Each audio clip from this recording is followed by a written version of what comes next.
Hi friends, welcome to my kitchen channel. ಇವತ್ತು ನಾನು ನಿಮಗೆ ಸಿಂಪಲ್ ಆಗಿರೋಂಥ ಚಿಕನ್ ರೆಸಿಪಿ ಹೇಳ್ಕೊಡ್ತಾ ಇದ್ದೀನಿ.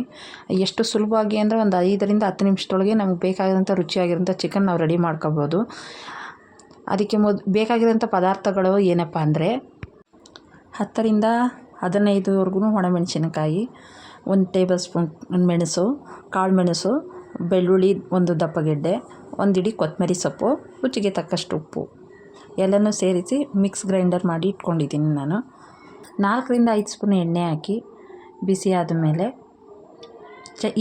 ನಾವು ಚೆನ್ನಾಗಿ ಚಿಕನ್ನ 2ರಿಂದ 3 ಸಲ ವಾಶ್ ಮಾಡಿ ಸೈಡ್ಗೆ ಎತ್ತಿಟ್ಕೊಂಡಿದ್ದೀನಿ. ನಾನು ಭಾಳ ಬೇಗ ಅಂದರೆ ಒಂದು ಅರ್ಧ ಗಂಟೆನೂ ಬೇಡ, ಒಂದು 10 ನಿಮಿಷದಲ್ಲಿ ಈ ಡಿಶ್ ರೆಡಿ ಆಗಿಬಿಡುತ್ತೆ. ತುಂಬ ರುಚಿಯಾಗಿರುತ್ತೆ ತಿನ್ನೋದಕ್ಕೆ. ನಾನೀಗ ಚೆನ್ನಾಗಿ ತೊಳೆದಿಟ್ಟಿರೋಂಥ ಚಿಕನ್ನ ಈಗ ಹಾಕ್ತಾಯಿದ್ದೀನಿ. ಇದು ಸ್ವಲ್ಪ ನೀರು ಸೋರಿದರೆ ಚೆನ್ನಾಗಿರುತ್ತೆ, ಆದ್ದರಿಂದ ಸೋರೋಕ್ಕೆ ಇಟ್ಟಿದ್ದೆ ನಾನು. ಇವಾಗ ಅದಕ್ಕೆ ಫುಲ್ಲು ಬಾಣಲಿಗೆ ಎಲ್ಲ ಕಡೆನೂ ಹಾಕ್ತಾಯಿದ್ದೀನಿ ನೋಡಿ ಚಿಕನ್ನ.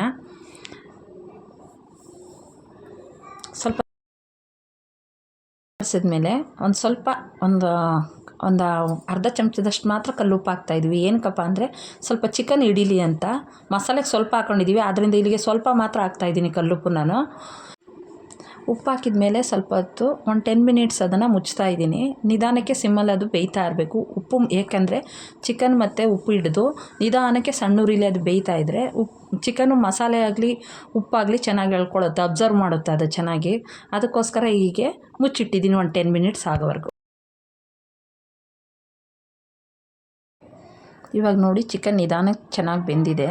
ನಾವು ಇದನ್ನೊಂದ್ಸಲ ಚೆನ್ನಾಗಿ ಕೈ ಆಡಿಸಿ ನೋಡ್ಕೊಳ್ಳೋಣ ಹೇಗೆಲ್ಲನೂ ಅಬ್ಸರ್ವ್ ಮಾಡಿದ್ಯಾವು ಸಾಲ್ಟ್ ಎಲ್ಲ ನಾವು ಹಾಕಿರೋದೆಲ್ಲನೂ ಅಂತ. ಈಗ ನಾವು ಆಗಲೇ ತೋರಿಸಿದ್ನಲ್ಲ ನಿಮಗೆ ಆ ಮಸಾಲೆ ಪದಾರ್ಥಗಳನ್ನ ಸೇರಿ ರುಬ್ಬಿರೋದನ್ನು ಮಸಾಲೆನ ಈಗ ಚಿಕನ್ಗೆ ನಾನು ಸೇರಿಸ್ತಾ ಇದ್ದೀನಿ.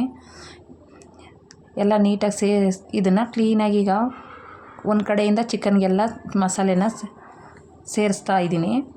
ನಿಧಾನಕ್ಕೆ ಕೈ ಆಡಿಸ್ಕೊತಾ ಇರ್ಬೇಕು ನಾವು. ಸಲ ನಾವು ಮಸಾಲೆ ನೀರು ಮತ್ತು ನಾವೇನು ಸಾಲ್ಟ್ಗೆ ಹಾಕಿರೋದು ಅದಷ್ಟು ನೀರಲ್ಲೇ ಈ ಚಿಕನ್ ಫುಲ್ಲು ಬೇಯಬೇಕು. ಆದ್ದರಿಂದ ಇದನ್ನ ನಾವು ಮಾಡೋವಾಗ ಯಾವುದೇ ಕಾರಣಕ್ಕೂ ಜಾಸ್ತಿ ಉರಿನ ನಾವು ಕೊಡಬಾರ್ದು. ಆದಷ್ಟು ಸ್ವಲ್ಪ ಕಮ್ಮಿ ಉರಿನಲ್ಲೇ ನಾವು ಇದನ್ನು ಮಾಡ್ಕೋಬೇಕು. ನೋಡಿ ಈಗೆಲ್ಲ ಸೇರಿಸ್ತಾ ಇದ್ದೀನಿ, ಹಿಡಿತಾ ಇದೆ ನೋಡಿ ಮಸಾಲೆ ಎಲ್ಲ ನೀಟಾಗಿ.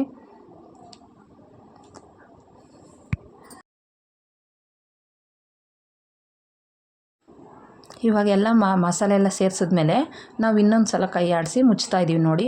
ಒಂದು 15 ನಿಮಿಷ ಇದನ್ನು ಹೀಗೇ ಕಮ್ಮಿ ಉರಿನಲ್ಲೇ ಸಿಮ್ಮಲ್ಲೇ ಬೇಯಕ್ಕೆ ಬಿಡೋಣ. ನೋಡಿ ಈಗ ನಾನು ಪ್ಲೇಟ್ ಮುಚ್ಚಿ ಈಗ ಒಂದು 10 ಮಿನಿಟ್ಸ್ ಆಗಿದೆ. ನಾನು ಮತ್ತೆ ಮಧ್ಯ ಅಂತ ಕೈ ಆಡಿಸ್ತಾ ಇದ್ದು ಇನ್ನೊಂದು 5 ಮಿನಿಟ್ಸ್ ಹೀಗೆ ಮಾಡ್ತೀನಿ. ಯಾಕಂದರೆ ನಾವು ಇದಕ್ಕೆ ಯಾವುದೇ ರೀತಿ ನೀರು ಸೇರಿಸ್ದೇ ಇರೋದ್ರಿಂದ ತಳ ಹತ್ತೋ ಚಾನ್ಸ್ ಇರುತ್ತೆ. ಅದಕ್ಕೆ ನಾವು ಮಧ್ಯ ಪ್ಲೇಟ್ ಮುಚ್ಚಿದ್ರೂ ತೆಗೆದು ಮತ್ತೆ ಕೈ ಆಡಿಸಿದ್ದೀನಿ. ಈಗ ನೋಡಿ ಫೈನಲ್ ಫುಲ್ಲು ಎಲ್ಲ ಚಿಕನ್ ಒಂದು ಕಡೆಯಿಂದ ಬೆಂದು ಎಣ್ಣೆ ಬಿಡ್ತಾ ಇದೆ.